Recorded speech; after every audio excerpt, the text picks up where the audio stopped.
Hello! Magandang araw po.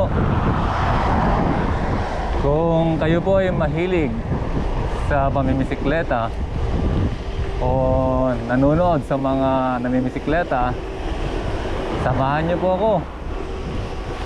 At magtuturo po tayo ng mga tips, kaalaman tungkol sa pagbibisikleta. Yung mga matagal nang nagbibisikleta na pangarap maging amateur o pro, subaybayan nyo po yung ating mga video, baka makatulong po tayo sa inyo. Tayo po ay nag-research at nanaliksik ng iba't ibang pamamaraan, techniques, o yung mga gagawin para maging mabilis yung ating improvement sa pagbabike. Dito tuturo din natin sa inyo kung ano ba yung mga dapat nyong kainin, ano ba yung mga dapat nyong inumin, nang sa ganon maging mabilis po ang inyong improvement.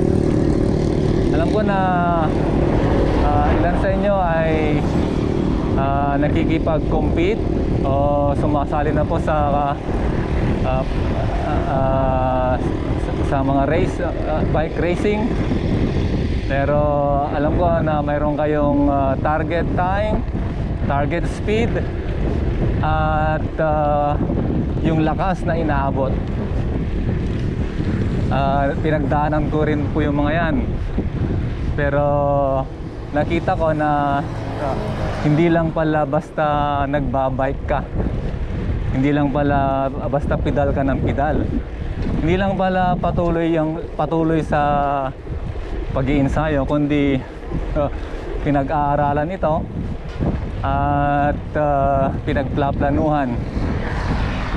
Alam ko na katulad ko, kayong mga bikers ay walang mga coach, walang nagtuturo kung ano yung gagawin niyo araw-araw, ano yung forma ng pagbabike, anong bike ang gagamitin, gaano ba yung kalayo o tagal ng ensayo. Marami kayong dapat malaman tungkol sa pagbabike kung gusto nyong lumakas, bumilis, at maging matibay ang inyong katawan sa pamimisikleta. Kung gusto nyo po yung makuha lahat yon, tara, samahan nyo po ako. Lagi nyong subaybayan yung ating mga video at ituturo po natin unti-unti ang inyong mga gagawin para mabilis kayong mag-improve, maging mabilis, malakas, at malayo sa injury. So alam ko na gusto nyo nang makuha ngayon, malaman ngayon kung ano yung mga sinasabi ko. Pero unti-unti iisa-isahin po natin yung mga bagay na yan. Atin lang ini-introduce yung mga pwede nating maibahagi sa mga bikers, sa mga nagbabalak maging amateur, pro, o ano pa man yung gusto nyong maabot. Siya nga pala, coach po tayo ng athletics. Itinuturo po natin na kung paano yung isa sprint takbo, yung 100, 200, 400, 800, yung mga 400 meters na yan. Coach po tayo niyan sa running, sa jumps, long jump, triple jump, high jump. Tinuturo po natin yan. Kung interesado kayo na matuto lumakas sa mga ganong event, mayroon po tayong mga video, or pwede natin kayo turuan ng personal. Nagtuturo din po tayo ng yung mga throws, javelin throw, discus throw, at shot put. Tayo po ay nagtuturo sa secondary school dito sa Pilipinas. Nakarating na po tayo hanggang sa palarong pambansa. nakikipag-compete din tayo sa National Open sa Manila. May mga school na rin na kumuha sa akin dati para mag-coach at mag-train ng kanilang mga athlete. Kaya marami po tayong kaalaman tungkol dyan. Nung una, siguro kagaya ko rin kayo na kung saan ako pumupunta, nanonood lang at nagtatanong-tanong sa mga kaparehas ko namang walang alam. Kaya ang nangyayari, ginagaya-gaya ko lang yung mga style, ginagaya-gaya ko rin lang yung mga ginagawa nila. Ang nangyari, hindi ko alam kung mag-improve ako o hindi. Pero ang ginawa ko, nagbasa ako ng mga magazine at libro na ipinapublish sa Pilipinas at sa ibang bansa.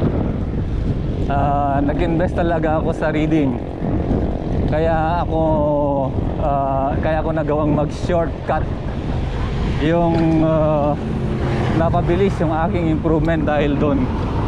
Pero kung kaparehas mo lang na bisiklitero, kaparehas mo lang na athlete din na walang alam, naggagayahan lang kayo, mahirap, matagal ang improvement, matagal yung development.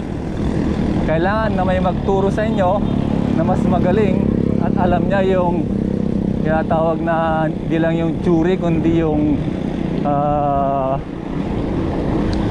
yung mga design ng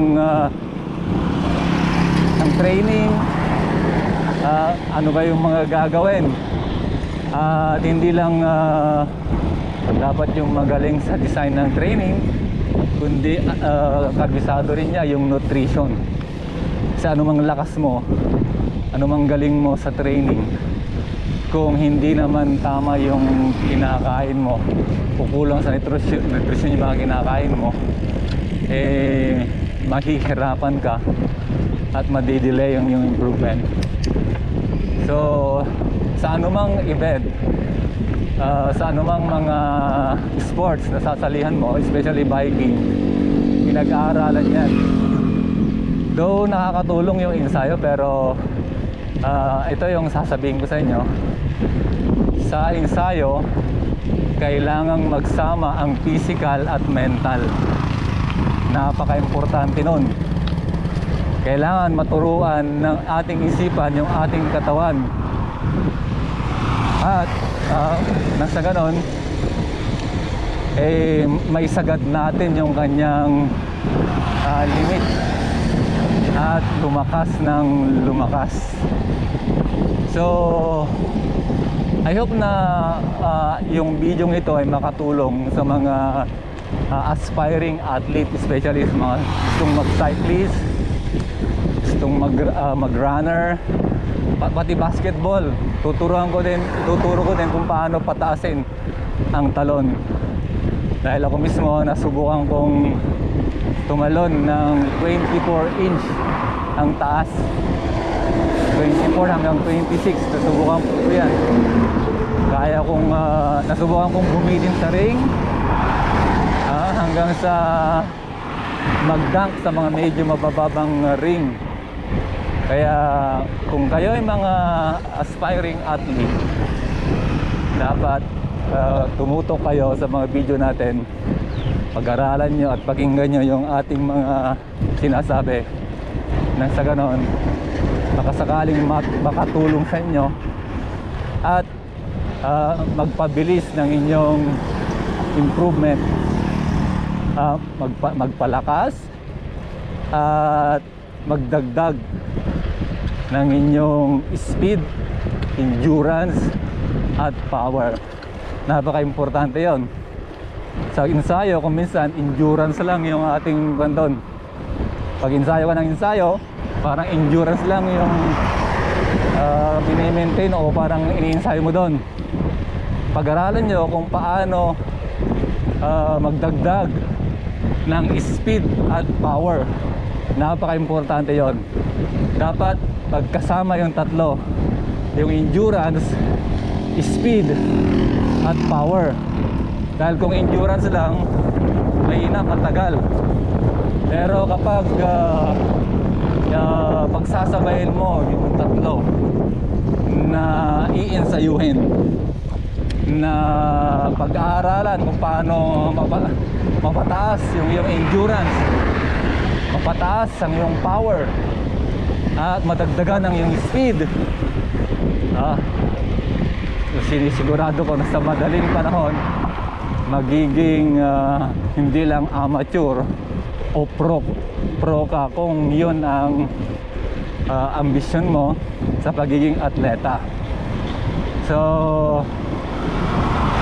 pagpatuloy nyo ang inyong panonood sa ating mga video, at ituturo natin sa inyo yung mga sikreto kung paano maging malakas, paano maging mabilis, at paanong tumatagal ang inyong performance. So kung kursunada nyo yung ating mga itinuturo, subscribe kayo, i-like and share nyo itong ating mga video, at i-click nyo na rin yung notification bell para hindi kayo mahuli. Salamat sa inyong panonood, at mag-ingat po tayo sa ating pagbibisikleta, mag-ingat po tayo sa ating mga pag-iinsayo, maging defensive po tayo. Tignan po natin kung mabuti o hindi tayo madidisgrasya sa ating mga ginagawa. Especially nandito tayo sa kalsada, dapat doble ingat tayo. Lalo ako, mag-isa ko lang. Kasi kung bakit ako mag-isa lang, ayaw ko nang may hinihintay. Gusto ko mas malakas, mas mabilis kasi yung aking improvement pag ako'y nag-iisa lang. Pag ako'y naglagay na ngayon, ang aking tinatansya ay oras. Pinapaiksi ko yung oras ng aking travel.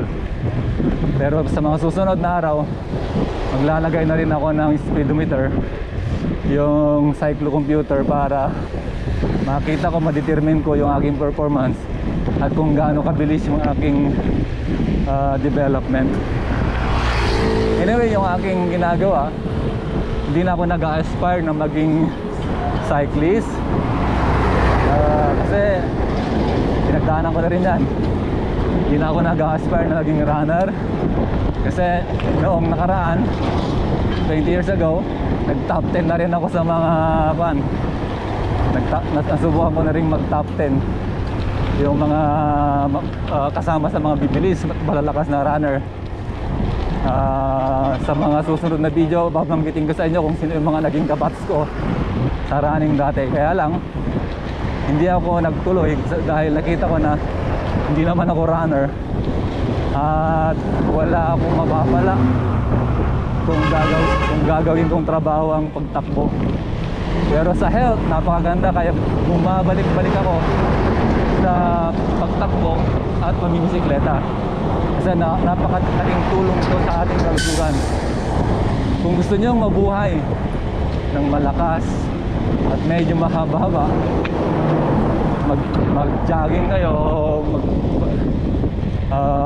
mamisikleta para ma-postpone or medyo ma-extend yung ating pagtanda, yung ating lakas, medyo ma-sustain, at lumayo sa sakit, especially mga high blood, mga diabetes, hypertension, yung mga yan. Pag tayo namimisikleta, naburn natin yung ating mga fats, yung mga calories, and then nagiging healthy tayo. So maraming salamat po sa inyong panonood. Hanggang sa muli, hihintayin ko po kayo at aasahan ko po kayo na manonood ulit ng ating mga susunod na mga video. Medyo bibilisan natin kasi medyo maraming sasakyan sa likod. So salamat po sa ulitin. God bless.